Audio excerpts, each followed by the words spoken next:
तर जिल्हा परिषद आणि पंचायत समितीमध्ये सुद्धा स्वीकृत सदस्य असणार आहेत। राज्य मंत्रिमंडळामध्ये शिक्कामोर्तब झालंय। सूत्रांकडून ही माहिती मिळतेय।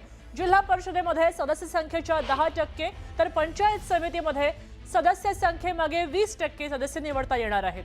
किमान 5 सदस्य निवडणे आता बंधनकारक असेल आणि कॅबिनेट बैठकीमध्ये हा निर्णय झालाय। लवकरच विधिमंडळामध्ये कायदा पारित केला जाईल। महसूल मंत्री चंद्रशेखर बावनकुळे यांनी स्वीकृत सदस्यांमार्फत ही मागणी केली होती। ग्रामीण राजकारणाच्या दृष्टीने सरकारने हा महत्त्वाचा निर्णय घेतलाय।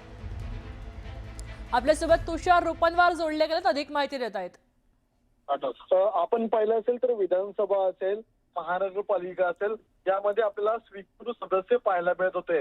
मात्र आता यापुढील काळामध्ये आपल्याला जिल्हा परिषद आणि पंचायत समितीमध्ये देखील आपल्याला स्वीकृत सदस्य पाहायला मिळणार आहेत। जिल्हा परिषद असेल किंवा पंचायत समिती असेल, या ग्रामीण भागातल्या खूप महत्वपूर्ण अशा निवडणुका समजल्या जातात। मात्र या निवडणुकांमध्ये अनेक वेळा स्वीकृत सदस्य असाव्या या स्वरूपाची मागणी केली जात होती।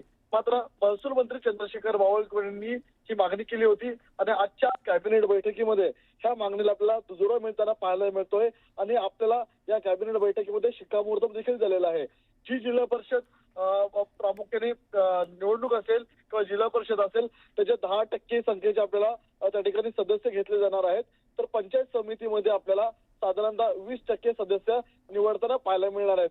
त्यामुळे ज्या जिल्हा परिषद असतील किंवा ज्या पंचायत समित्या असतील, त्या ठिकाणी ज्या कार्यकर्त्यांना निवडणुकीमध्ये तिकीट मिळालं नाहीये किंवा ज्या कार्यकर्त्यांना न्याय द्यायचा आहे, अशा कार्यकर्त्यांच्या मागे पक्ष आपल्याला स्वीकृत सदस्याच्या माध्यमातून आपल्याला त्यांना न्याय देताना पाहायला मिळणार आहे। त्यामुळे विधानसभा असेल, त्यानंतर महानगरपालिका असेल आणि त्यानंतर आता जिल्हा परिषद आणि पंचायत समित्यांमध्ये आपल्याला स्वीकृत सदस्य पाहायला मिळणार आहेत। अतिशय ग्रामीण राजकारणाच्या दृष्टिकोनातून ही महत्वपूर्ण बातमी। नक्कीच बरोबर, धन्यवाद। सविस्तर माहितीसाठी अत्यंत महत्त्वाची बातमी आहे।